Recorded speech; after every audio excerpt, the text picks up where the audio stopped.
Welcome to Fix Master. Today we will show you how to add music to Instagram's story without music sticker. You can music by using any third-party app. Open any third-party video editor like I am using VN Editor. Open your editor and create a new project. Then import the video you want to add story on Instagram.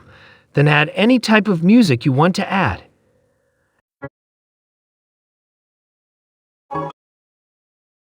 After adding music, click on Export button to export your video. After you have exported the video, open Instagram.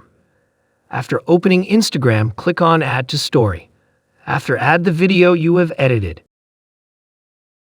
After this, share your story. And there you have it. You've successfully added music to your Instagram story without using the music sticker. If you found this video helpful, please give it a thumbs up and consider subscribing to our channel for more Instagram tips and tricks. Thanks for watching, and we'll see you in the next video.